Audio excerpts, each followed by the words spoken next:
Olá, este é o Poder Entrevista. Eu sou Guilherme Waltenberg e vou entrevistar o presidente do Tribunal de Contas da União, Bruno Dantas. Bruno Dantas tem 46 anos de idade, está em seu segundo mandato como presidente da Corte de Contas e também preside a Organização Internacional de Instituições Superiores de Controle. Antes foi conselheiro do CNJ, que é o CNJ, e do CNMP. Presidente, muito obrigado por ter aceitado o convite para essa entrevista. Eu que agradeço, Guilherme. Muito obrigado a você e ao Poder 360. Prazer estar aqui com vocês. E agradeço também a todos os web espectadores que assistem este programa. Essa entrevista está sendo realizada ao vivo no estúdio do Poder 360 em Brasília, em 6 de agosto de 2024. Para ficar sempre bem informado, inscreva-se no canal do Poder 360, ative as notificações e não perca nenhuma informação relevante. E eu começo a entrevista perguntando, presidente, o TCU assumiu em julho o lugar no Conselho de Auditores da ONU. É a primeira vez na história que o Brasil está nessa posição. A Corte está pronta para fazer essa análise? O Conselho de Auditores da ONU, Guilherme, foi instituído um ano após a fundação da Organização das Nações Unidas. O Brasil é membro fundador da ONU. Inclusive, houve na época uma discussão sobre se o primeiro secretário-geral da ONU seria brasileiro. Entretanto, um dos principais órgãos que compõem a estrutura dessa que é a mais importante organização multilateral do planeta, que é o Conselho de Auditores, jamais teve como membro um brasileiro. Esclarecendo que o Conselho de Auditores da ONU é um organismo composto por 3 países que são representados nesse conselho pela instituição máxima de controle externo, portanto, precisa ser uma instituição independente do governo, né? Que é o caso do TCU. Que é o caso do TCU, que é o caso do Tribunal de Contas da França, que é o segundo membro, e que é o caso do Auditor-Geral da China, que, embora seja indicado pelo presidente e aprovado pelo parlamento chinês, tem independência em relação ao governo. Então, os 3 membros, com um mandato de 6 anos para o Conselho de Auditores da ONU, são esses: Brasil, hoje, Brasil, China e França. Jamais o Brasil tinha pertencido a esse importantíssimo conselho. Por que é importante? Porque a ONU recebe dos países membros o pagamento de anuidades. O Brasil faz uma contribuição expressiva para os cofres da Organização das Nações Unidas, né, de mais de 200 milhões de dólares todos os anos. Quase R$1 bilhão. Quase mais de R$1 bilhão, considerando a cotação do dólar. Exato, o dólar ele é um pouco volátil. Exatamente. E isso, se consideram os 194 países que compõem a ONU, isso dá aí um orçamento para a ONU de mais de 70 bilhões de dólares. E é exatamente esse conjunto de contribuições dos países membros que é gasto pela Secretaria-Geral, que é o órgão administrativo da ONU, pelas unidades da ONU que ficam nos mais diversos países e principalmente pelas forças de paz que a ONU precisa mandar mobilizar soldados para determinados países. Veja que uma das principais missões da ONU é promover a paz num planeta sadio. Então, a ONU tem responsabilidades no debate sobre a paz no mundo. A ONU também tem uma participação muito importante naquilo que ela própria definiu como os Objetivos de Desenvolvimento Sustentável, que são objetivos que têm o intuito de tornar o mundo um lugar melhor, mais saudável, mais justo, mais fraterno, e que também possa ser um lugar melhor para que a humanidade possa viver. Por isso tem, por exemplo, objetivos relacionados a aquecimento global, objetivos relacionados à equidade de gênero, a combate à fome, à pobreza e por aí vai. Portanto, é exatamente em cima desse orçamento de 70 bilhões de dólares, nem todo ele é auditável, porque existe uma parte que, por deliberação da Assembleia Geral, não se sujeita à auditoria, mas mais de 40 bilhões de dólares são auditados por esses 3 países. Nós, quando vencemos a eleição, e há um fato bastante curioso nessa eleição que nós participamos no final do ano passado, nós iniciamos a preparação. E de que maneira nós fizemos isso? Mediante intercâmbio de auditores, dos nossos auditores, com países que têm larga tradição de auditar organismos multilaterais. Por exemplo, nós mandamos uma equipe de auditores nossos para trabalhar mergulhados no trabalho de fiscalização no Chile, em Portugal, no Marrocos, que são países que há bastante tempo fazem fiscalização de organismos multilaterais. Eu falei de um fato curioso na nossa eleição, porque nós estamos sucedendo o Chile. O mandato do Chile acabou em 30 de junho, nós assumimos em 1º de julho de 2024. E quando o Chile foi eleito há 6 anos e entrou no Conselho de Auditores da ONU, o Chile disputou com um país africano. Geralmente essas 3 vagas são divididas segundo um critério regional. E a América Latina e a África têm a prerrogativa de postular uma dessas vagas. Quando o Chile disputou 6 anos atrás, essa disputa foi com um país africano chamado Serra Leoa. E o Chile venceu essa eleição por 97 a 92, ou seja, uma disputa acirradíssima. Muito. E isso mostra a importância do Conselho, porque mostra a disputa, essa eleição é por países membros na Assembleia Geral da ONU. Então, nós esperávamos também uma disputa muito acirrada, mas foi muito gratificante perceber que todos aqueles que desejavam se candidatar para essa vaga no Conselho, quando sabiam que o candidato que estava apresentado era o Brasil, e dada a respeitabilidade do nosso Tribunal de Contas no cenário internacional, nós presidimos também a INTOSAI, que é a Organização Internacional das Instituições Superiores de Controle, temos uma reputação extraordinária na cena internacional. À medida que os outros candidatos iam descobrindo que iam concorrer conosco, eles iam desistindo. E no final, nós iríamos disputar com a Tanzânia, e faltando 2 dias para a eleição, a Tanzânia desistiu e nos apoiou, e o Brasil foi eleito por aclamação. Portanto, diferente do Chile, que teve uma eleição acirradíssima, nós, claro, graças ao talento da diplomacia brasileira, é importante dizer que o Itamaraty teve um papel central nessa nossa vitória. Nós tivemos uma carta que foi assinada pelo presidente Lula, dirigida aos presidentes da República, aos 193 outros membros da Assembleia Geral da ONU, apresentando o nosso Tribunal de Contas, apresentando a biografia do presidente do Tribunal de Contas e pedindo o voto dos países. Então, houve um trabalho de diplomacia bastante forte e, claro, a reputação do TCU. Portanto, nós já iniciamos os trabalhos, já tem uma equipe nossa em Kosovo, fazendo uma auditoria nos gastos da missão de paz da ONU que está lá em Kosovo. Temos uma outra equipe que embarcou para o Chipre para fazer também uma auditoria, e temos uma outra que estamos aguardando o sinal verde da ONU para ir para o Líbano. Só que com a guerra no Oriente Médio e agora a escalada que houve, inclusive alguns ataques no Líbano, nós estamos aguardando o sinal verde da ONU de que as nossas equipes conseguem ir em segurança para realizar esse trabalho. Então nós estamos entusiasmados, nós estamos prontos, nós nos preparamos para assumir essa importante posição e pretendemos fazer um papel bonito.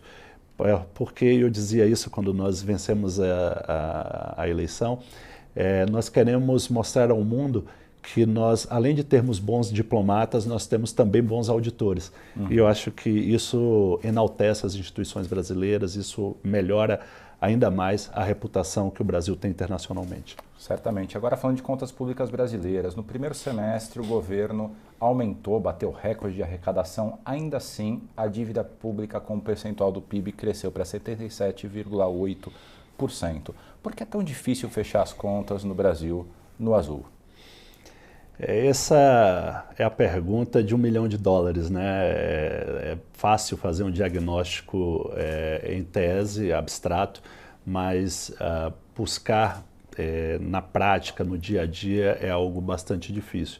E é difícil porque, felizmente, o Brasil vive uma democracia que é pujante, que é vibrante, que por vezes é barulhenta, em que o poder executivo recebeu a missão popular de governar o país.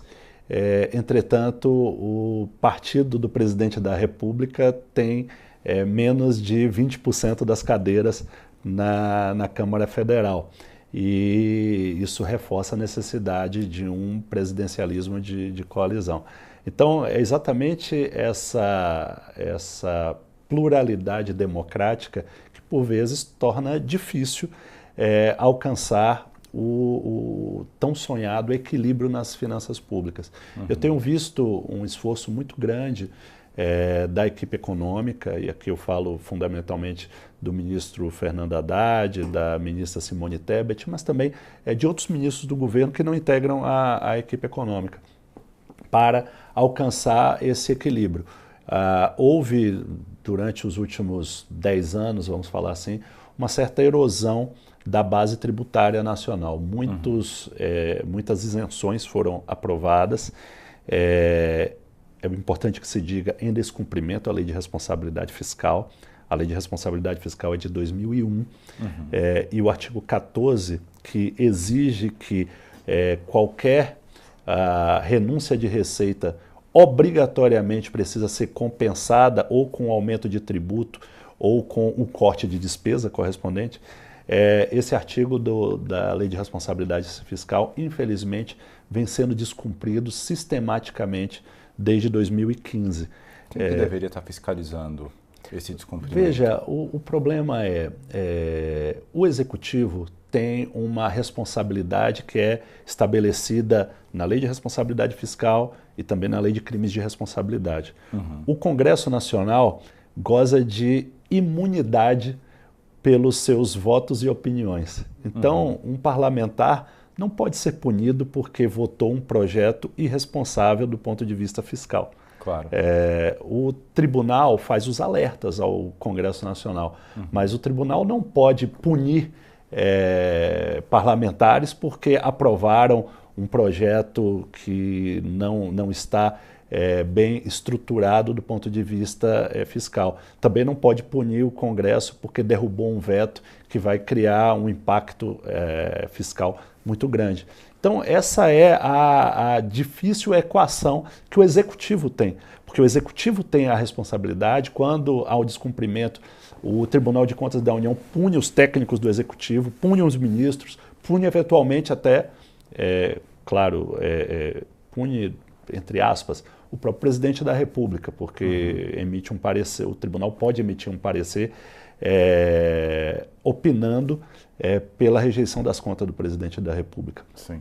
Mas a grande verdade é que nós precisávamos dispor de mecanismos que distribuíssem de maneira mais equânime essa responsabilidade, já que o Congresso adquiriu tanta proeminência no orçamento. Mas você acha que devia ser aplicado também as mesmas regras da Lei de Responsabilidade Fiscal que são aplicadas ao Executivo, também deveriam abarcar o Legislativo, os congressistas? Eu não falaria de responsabilização, de punição, mas o Supremo Tribunal Federal, de maneira bastante inteligente, vem consolidando uma tese constitucional que me parece acertada, que é a de que quando o Congresso aprova um aumento de despesas sem apontar de onde vem a receita, essa lei, porque o Congresso se pronuncia por meio de leis, essa lei não é inconstitucional, mas ela é ineficaz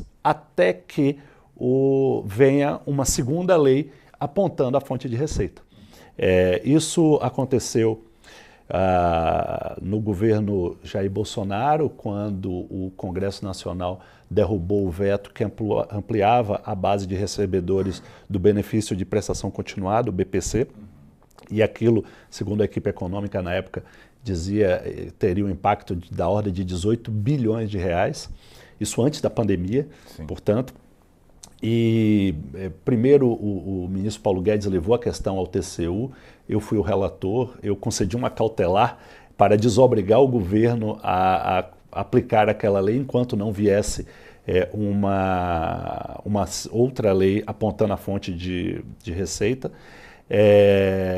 Em seguida, a AGU ingressou com uma ação no Supremo e o ministro Gilmar Mendes, que foi o relator, concedeu a cautelar e aí com isso, felizmente, a minha cautelar não precisou ser confirmada pelo plenário do TCU, mas a questão mudou de alçada, saiu do TCU e foi para o Supremo Tribunal Federal.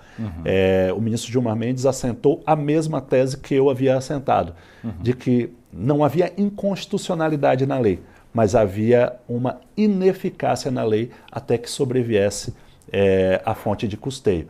A mesma coisa aconteceu agora nessa ação direta de inconstitucionalidade que o Poder Executivo ajuizou contra a lei das desonerações, né, dos 17 setores e dos municípios.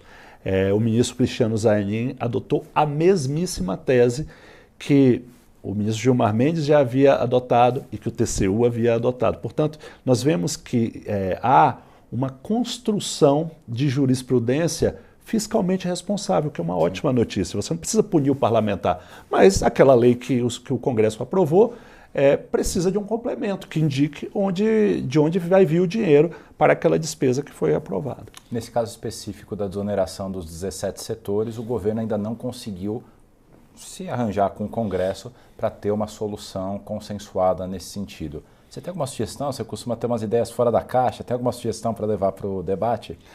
Eu sempre que tenho chance, eu falo com o ministro Fernando Haddad, falo com a ministra Simone Tebet, tenho um diálogo muito bom com o presidente Rodrigo Pacheco, também dialogo bem com o presidente Arthur Lira.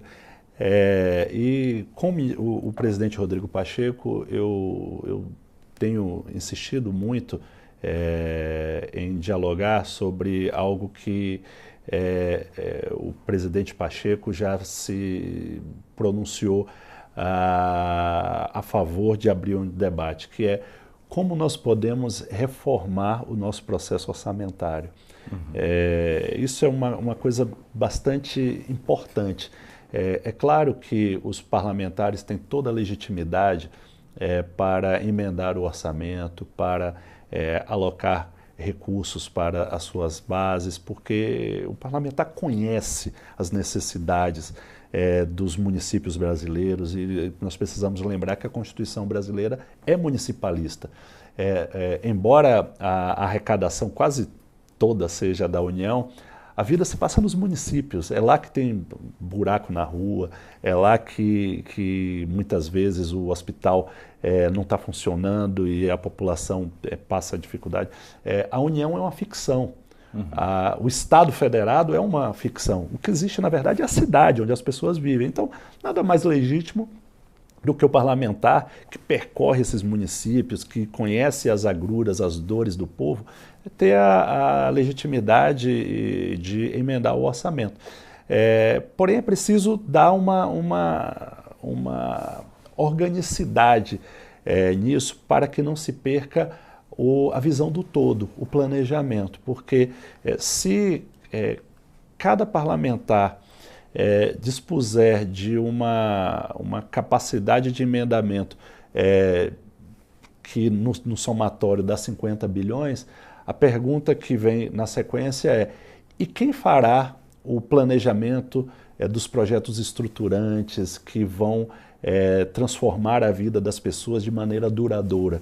né? Claro que é preciso asfaltar ruas, mas será que isso deixa espaço orçamentário, por exemplo, para construir uma grande rodovia, uma grande ferrovia, ou um aeroporto, ou fazer um investimento, uma usina, o que quer que seja, né? Então, eu acho que são os dilemas que a democracia apresenta. E eu acho que, para além dessa reforma do processo orçamentário, nós temos que olhar muito para os dois lados da responsabilidade fiscal, que é um pouco do que o ministro Haddad tem falado.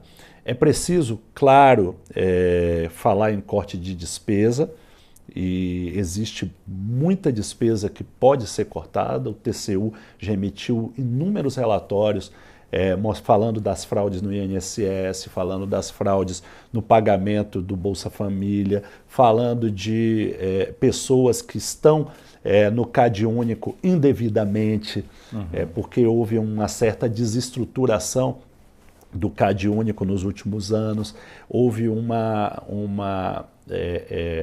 como é que eu vou dizer, um incentivo, vamos chamar assim, para que as pessoas fragmentassem os seus núcleos familiares para receber mais de um benefício social. Rigorosamente isso é uma fraude, porque se 5 pessoas vivem numa casa e 3 delas decidem se cadastrar como se vivessem em casas separadas, como se fossem núcleos familiares separados, isso é uma fraude. Sim, não é? E, claro, isso tem um ônus a mais para o Estado, que em vez de pagar um benefício, talvez com um pequeno complemento, tem que pagar 3 benefícios. E muitas vezes aquela pessoa que não... uma mãe que tem solteira, que tem 4 filhos pequenos, ela só recebe um único benefício, quando ela poderia precisar de 2 benefícios. Então eu acho que tem a necessidade de se promover ajustes pelo lado da despesa. É preciso falar seriamente sobre uma reforma administrativa, é preciso falar seriamente sobre o tamanho do Estado brasileiro, é preciso falar seriamente sobre uma reforma da Previdência, talvez não agora, mas em algum momento nós precisamos falar. E também, claro, precisamos falar de algo que os empresários, por vezes, preferem evitar. Os empresários cobram muito do governo o corte de despesas, mas resistem a discutir o corte dos incentivos fiscais. Então nós temos que falar de corte de despesa, mas temos que falar também de corte de incentivos fiscais, porque não é correto, não é justo, não é legítimo que setores da economia brasileira que têm um poder maior de organização, de lobby, vão ao Congresso Nacional e consigam obter isenções fiscais que nem sempre estão conectadas com políticas públicas equânimes, justas, que vão render benefícios para a população. Então a gente tem que olhar tudo isso. Um triângulo, resumindo aqui o que o senhor sugeriu: combate à fraude, uma reforma administrativa e, posteriormente, aí, uma reforma previdenciária de novo. Esses 3 pontos poderiam resolver essa questão fiscal do Brasil, na sua avaliação? Certamente poderiam resolver. Veja que o déficit da Previdência brasileiro é um déficit de 500 bilhões por ano, tá? Dos quais 400 bilhões vem do RGPS e 100 bilhões vem do setor público, 50 dos civis, 50 dos militares. Nós temos também quase 5% do PIB em isenções fiscais. O que estamos falando, portanto, de algo em torno de 500 bilhões de reais. Eu não estou nem falando de benefícios creditícios e etc., como aqueles que o BNDES, por vezes, precisa promover, os bancos públicos, plano safra, isso e aquilo outro. Nós temos, então, só aqui nós já estamos falando de R$1 trilhão. E não precisa acabar com tudo, é acabar com os setores que não estão dando resultado, não é? E foi o que eu disse outro dia. Eu concedi uma entrevista e o ministro Fernando Haddad me telefonou para cumprimentar. E o conselho, entre aspas, que eu dei foi, em vez da equipe econômica tentar lutar por setores, ela precisa sentar, talvez no conselhão, não sei em que fórum, mas chamar os presidentes da Câmara do Senado, os líderes partidários da Câmara do Senado, chamar as lideranças empresariais e falar o seguinte, olha, o quadro do Brasil é esse. Claro que nós não vamos resolver tudo zerando o déficit da Previdência. Isso é um sonho, não vai acontecer. Mas também nós não vamos resolver tudo zerando os incentivos fiscais, porque existem setores na economia que dependem de incentivos fiscais para sobreviver. Sim. Principalmente aqueles setores que dependem mais de investimento em inovação, em pesquisa. Esses setores precisam ser incentivados, porque são eles que vão nos dar um salto qualitativo de produtividade. Então, esses setores precisam ser incentivados. Agora, será que nós precisávamos de uma isenção fiscal em todos os itens da cesta básica? Será que é correto, ou pelo menos, será que é justo que o Estado subsidie o feijão do rico junto com o do pobre? Porque, veja que quando se fala de isenção da cesta básica, não é só pobre que come feijão, não é só pobre que come arroz, não é só pobre que come carne. Rico também come. Claro.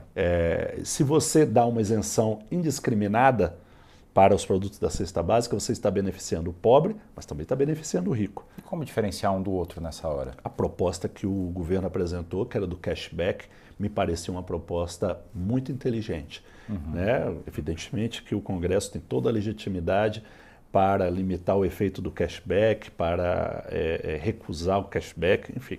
Mas precisa fazer isso sabendo que está financiando a cesta básica do rico também. Sim.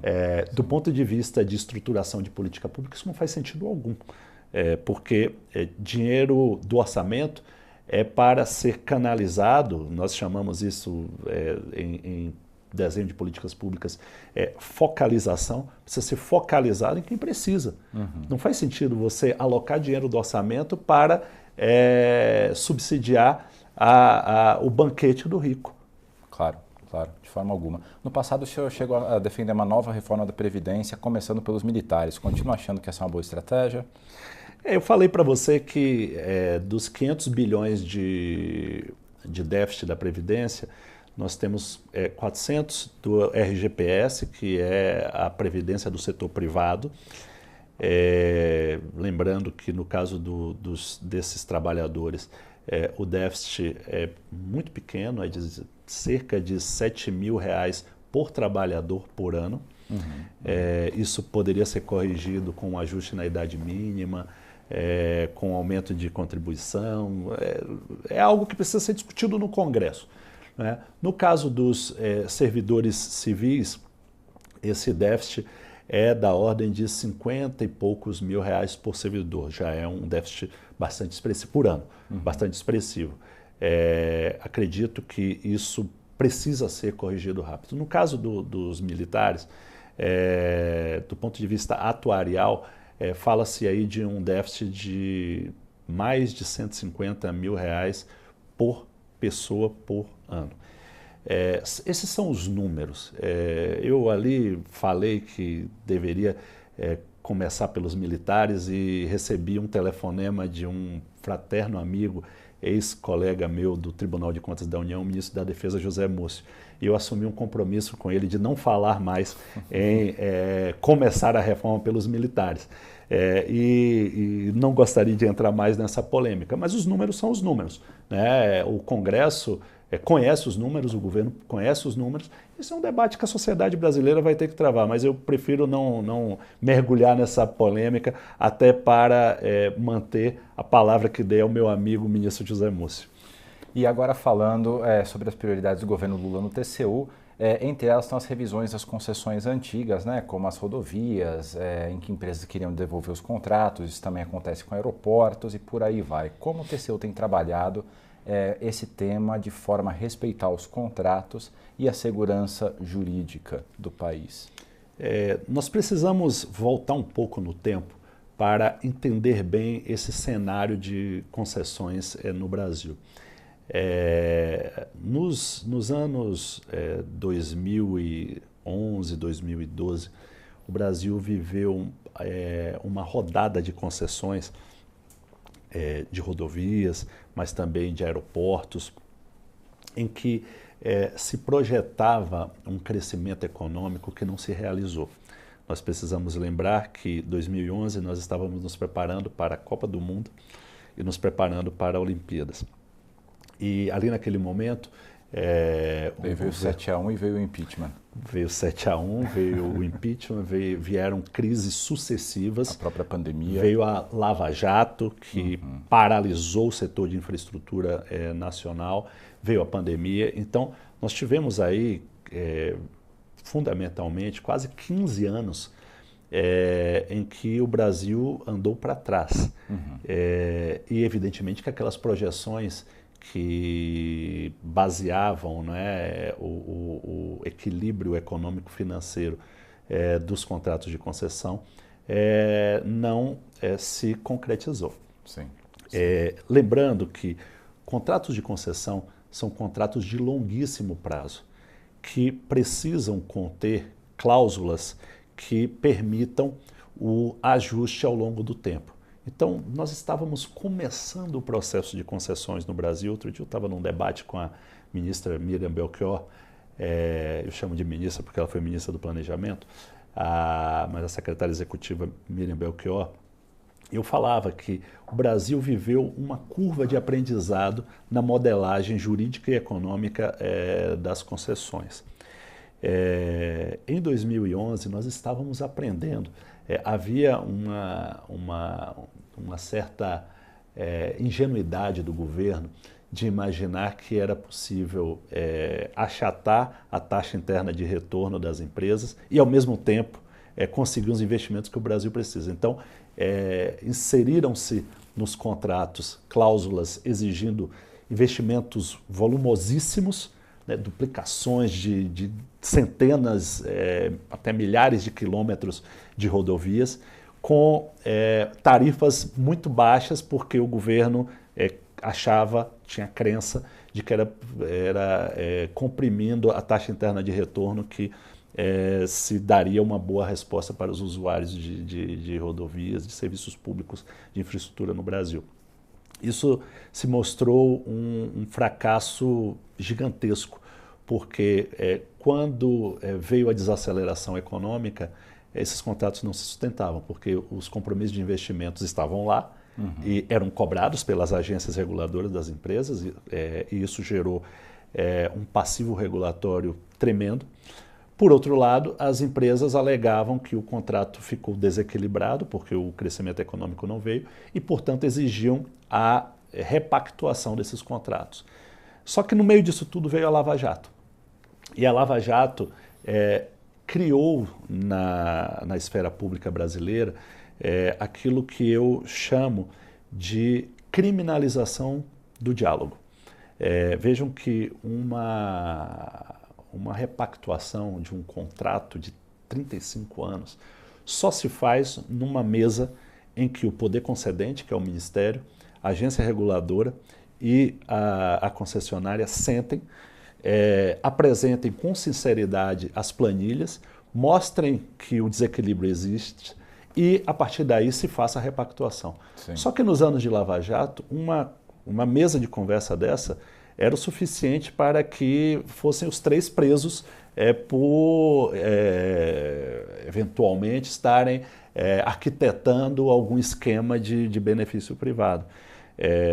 Foi aí que a Lava Jato passou do ponto, no momento em que, em vez de perseguir apenas os bandidos, e havia bandidos que precisavam ser perseguidos, lançou uma névoa de suspeição sobre toda a atividade pública brasileira. Então, criou-se o que eu chamo também de apagão das canetas. As agências reguladoras deixaram de tomar decisões porque os dirigentes de agências reguladoras não têm garantias legais, muito menos constitucionais, que, por exemplo, os ministros do Tribunal de Contas da União têm para decidir. Então, as agências reguladoras simplesmente não decidiam, porque se é para correr o risco de ser acusado amanhã ou depois de beneficiar indevidamente essa ou aquela empresa, então é melhor não fazer nada. Só que ao não fazer nada, os contratos que previam os investimentos começaram a ser judicializados. As empresas deixaram de fazer os investimentos porque o contrato não foi reequilibrado e, portanto, quem perdia era o usuário. Esse foi o estado de coisas que nós nos deparamos há 4 anos, quando começamos a discutir, ainda era ministro da Infraestrutura, o ministro Tarcísio de Freitas, que tem é muito inteligente, uma cabeça muito criativa, inventou o investimento cruzado, inventou uma série de ferramentas que foram úteis para aumentar o investimento na infraestrutura. E nós tivemos uma experiência piloto numa rodovia de Mato Grosso. Eu fui procurado pelo BR-163, que corta o estado de Mato Grosso de norte a sul e termina em Mato Grosso do Sul, indo quase até a fronteira com o Paraguai. O governador Mauro Mendes, e é importante mostrar essas coisas, porque alguns maledicentes ou mal intencionados dizem que, olha, isso surgiu quando o presidente Lula ganhou a eleição. O primeiro caso de acordo que nós construímos foi no estado do Mato Grosso, com um governador, podemos chamar de bolsonarista, né, certamente de direita. Certamente de direita. E o TCU recebeu a demanda em que a principal rodovia do estado era a campeã de mortes e de acidentes e um vetor de atraso do escoamento da produção do estado, que tem a maior produção de agronegócio do Brasil. Então, essa rodovia ela simplesmente estava atrasando o desenvolvimento do Brasil, além de causar acidentes e mortes. O governador Mauro Mendes procurou o TCU, eu fui o relator dessa matéria, com uma proposta ousada. A concessionária que operava a BR-163 dizia que aceitava sair do controle da rodovia. Entretanto, ela tinha um passivo regulatório, um passivo de financiamento bancário enorme. O estado de Mato Grosso dizia, olha, nós temos dinheiro, nós aceitamos receber essa rodovia. Agora, a agência reguladora, que acha que isso é uma boa solução para o Mato Grosso e não vê problema, não tem coragem de assinar um contrato como esse com medo do TCU.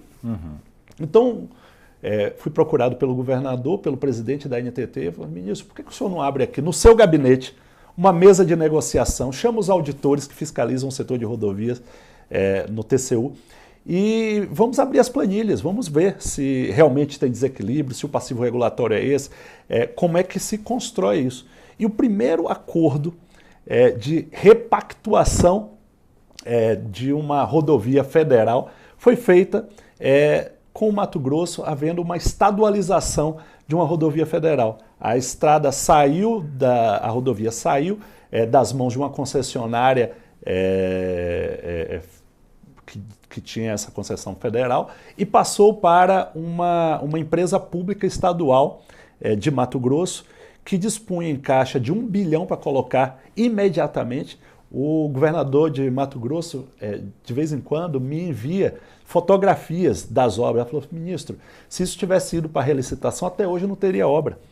Hoje nós já conseguimos duplicar um trecho, estamos fazendo uma série de intervenções e a nossa ideia é concluir todas as obras em menos de 2 anos. Ele me disse, olha, nós só não conseguimos dar mais velocidade a isso porque as construtoras que venceram a licitação para executar as obras, elas não estão dispondo de mão de obra. Olha. Porque o Brasil, felizmente, está no pleno emprego e, por vezes, faltam operários da construção civil para trabalhar nessas obras. Então, foi ali que começou. Hoje nós temos, entre o TCU, o Ministério dos Transportes, o Ministério dos Portos e Aeroportos, temos aí um conjunto de 20 grandes empreendimentos de infraestrutura que, se forem otimizados, e serão, esperamos que sejam, nós estamos falando aí de um investimento privado, portanto não dependente do orçamento público brasileiro, de mais de 100 bilhões de reais em 2 anos apenas. Ou seja, é pegar um contrato fracassado, modernizar esse contrato, trazer cláusulas que impedem a judicialização excessiva, inserir cláusulas que permitam ao poder concedente, que é o governo federal, retomar a rodovia caso haja um inadimplemento da concessionária, se ela deixe de cumprir as obrigações, e que coloca uma obrigação de que a concessionária já inicie as obras 30 dias depois da assinatura do contrato. Então, crescimento econômico, geração de emprego, geração de renda, recolhimento de tributos, movimentação da economia na veia. Eu acredito muito nesse modelo. Nós estruturamos... É a Secretaria de Consenso, né? Justamente. Essa é a Secretaria de Consenso do TCU que coordena esse esforço. Eu brinco sempre dizendo que auditor é treinado para encontrar problema. Mas quando se fala de grandes contratos ultra complexos, de longuíssimo prazo, é preciso que nós tenhamos também auditores que saibam pensar soluções. E foi isso que nós fizemos, o plenário de ministros, em absoluto não é uma ideia exclusivamente minha, isso foi algo que eu trabalhei, apresentei para os ministros, tanto é que foi aprovada a instrução normativa em dezembro de 2022, à unanimidade. Praticamente todos os julgamentos do tribunal sobre acordos pactuados na Secretaria de Consenso são unanimidade. Então, o tribunal tem essa percepção de que é preciso zerar a pedra, é preciso corrigir esses contratos que nos atrasavam aí há mais de uma década. Então, essa Secretaria de Consenso é talvez a maior boa novidade da administração pública brasileira nos últimos 20 anos, porque ela está conseguindo otimizar esses contratos dentro de uma governança muito sólida, em que sentam na mesma mesa o poder concedente, portanto o Ministério, a agência reguladora, a concessionária, a unidade de auditoria especializada do TCU, responsável por fiscalizar aquele empreendimento, e tudo isso coordenado por um auditor do TCU, da Secretaria de Consenso, que é alguém que se especializou, por exemplo, em calcular o custo de oportunidade, saber quanto custa a judicialização daquele contrato, a não realização dos investimentos no tempo adequado. Porque para o auditor que tem a responsabilidade imensa, claro, de apontar os defeitos, é algo, claro, muito nobre, mas relativamente fácil. O cidadão, o usuário, ele não tem interesse público nas multas, ele tem interesse público no serviço. Claro. Então, se o tribunal consegue fazer um controle concomitante, exigir que aqueles que estão na mesa abram os números, mostrem as planilhas, e a unidade do TCU que iria fiscalizar depois, ela já olha ali, ela é testemunha de que o acordo aconteceu em bases republicanas, em bases a respeitar o interesse público, a pergunta que fica é: quem pode ser contra isso? Se não quem deseja o atraso do Brasil. Bom, mas teve uma tentativa via decreto do governo Lula de transferir parte dessas responsabilidades para a AGU, que é a Advocacia Geral da União. Como é que o senhor viu essa decisão que depois ela foi desfeita, né? Não, na verdade, ali o que houve foi o decreto, e por definição o decreto se aplica ao executivo, a não ser quando ele regulamenta uma lei, e não há lei sobre essa matéria, não era, portanto, um decreto regulamentador, era um decreto autônomo. No decreto, haviam 2 dispositivos que continham, eu vou te chamar de equívocos conceituais. Mas isso, assim que o presidente Lula foi esclarecido de que em um decreto de mais de 20 artigos, super detalhado, tinha 2 dispositivos que estavam colocados ali de maneira errada, O presidente Lula corrigiu, saneou e não há problema algum. Eu gosto de dizer que a Advocacia Geral da União sempre foi parceira do TCU e sempre foi convidada pelo TCU para participar de todas as mesas. É importante dizer que cada ministério tem uma consultoria jurídica que é ocupada por um membro da Advocacia Geral da União. É cargo privativo de membro da carreira da AGU. Então, sim, cada ministério, quando nós fizemos as mesas de negociação do setor elétrico, fizemos do setor ferroviário, havia um advogado da União, membro da AGU, na mesa, né, para dar um parecer sobre a juridicidade daquilo do ponto de vista do Ministério. O que a AGU não pode é dar um parecer do ponto de vista do TCU, porque a AGU ela orienta o Poder Executivo. As agências elas têm as suas procuradorias especializadas, porque as agências elas são autônomas, elas não podem se subordinar ao Ministério. É para isso que existe a lei das agências, que garante autonomia inclusive orçamentária para as agências. E as agências têm nos seus quadros procuradorias especializadas que também são cargos privativos de membros da carreira da Advocacia Geral da União. Então, há uma certa desinformação ao dizer que a AGU não participa. A AGU participa desde o começo de todas as tratativas de acordo do TCU. O que eu acho que é uma postulação legítima, e o ministro Jorge Messias fez chegar isso ao tribunal, foi que o gabinete do advogado-geral da União pudesse designar alguém para acompanhar as tratativas, uma vez que existe uma lei que determina que, em acordos acima de um determinado valor, o advogado-geral da União precisa assinar junto com o ministro de Estado. Então eu considero essa uma postulação legítima e nós estamos trabalhando numa questão de ordem para levar ao plenário do TCU, para que cada vez que chegar um pedido de solução consensual, imediatamente nós vamos notificar a AGU para que designe alguém, caso queira, para acompanhar todas as etapas da negociação e não há aqui conflito algum, pelo contrário, uma relação disputa construtiva, saudável, como sempre foi entre o Tribunal de Contas da União e a Advocacia Geral da União. Presidente, a gente está chegando aqui no fim dessa entrevista, mas ainda dá tempo de uma última pergunta. O Conselho de Honorários da AGU, que é a Advocacia Geral da União, que a gente está citando agora há pouco, contratou um seguro milionário para blindar os seus gestores. Eles voltaram atrás depois de uma reportagem aqui do Poder 360. E o MP, junto ao TCU, fez uma representação sobre o tema. É comum esse tipo de seguro no poder público para executivos ou para membros de conselhos?